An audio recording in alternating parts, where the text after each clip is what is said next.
जय माता की। बेटी दूरी खेलन जिनी जा यू सजना तोरे लुटियाई हो। बेटी दूरी खेलन जिनी जायु सजन तोरे लुटिया सजन तोरे लुटियाई हो। पापा हम तो खेलब लंबी दूर सजन काऊ लुटियाई सजन काऊ लुटियाई हो। पापा हम तो खेलब लंबी दूरी सजन काऊ लुटिया सजन काऊ लुटियाई हो। बेटी लई है बती सौकार झूमत लई के जइए झूमत लई के जइए हो। बेटी लई बती सौकार झूमत लई के जइए झूमत लई के जइए हो। पापा हम तो लुकाब मम्मी गोदिया सजन काऊ पाइए सजन काऊ पाइए हो। पापा हम तो लुकबै मम्मी गोदिया सजन काऊ पाइए सजन काऊ पाइए हो। बेटी ससुरे के लोग बड़े से अनवा तू हाई हेरी लई तो हाई लई के जइए हो।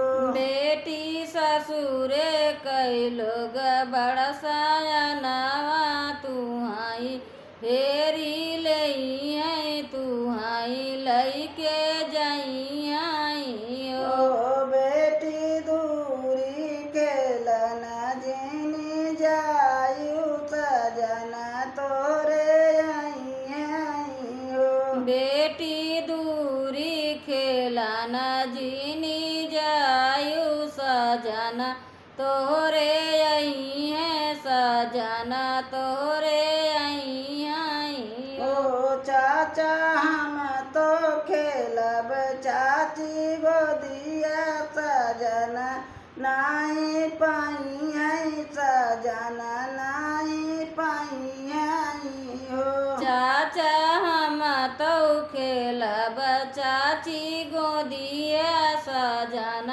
नाई पाइए सजन नाई पाइए हो।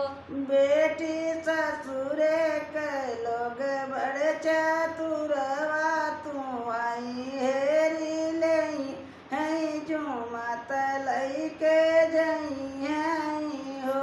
बेटी ससुरे कई लोग बड़साया नवा तुहाई हेरी लई तुहाई लई के जइए हो। ओ बेटी ससुरे के लोग बड़सड़वा तू आई लई के जइए तू आई लई के जइए हो। बेटी ससुरे कई लोग बड़साया नवा तुहाई लई के जइए तुहाई लई के जइए हो। भैया हम बहनी जिनी जाऊ तू तो दूरी खेलई सजन तोरे आई सजन तोरे आई हो। बहिनी जिनी जायु तुही दूरी खेलै सजन तोरा आई सजन तोरा आई ओ भैया हम तो खेलब भाभी गोदिया सजन कहाँ पाइए सजन कहाँ पाइए हो। भैया हम तो खेल खेलब भाभी गोदिया सजना कहाँ पाई है सजना कहाँ पाई है ओ बहिनी लाई आई है बत्ती चौकार झूमत लई के जाई है झूमत लई के जाई है हो बहनी लई आई है 32 कहार झूमत लई के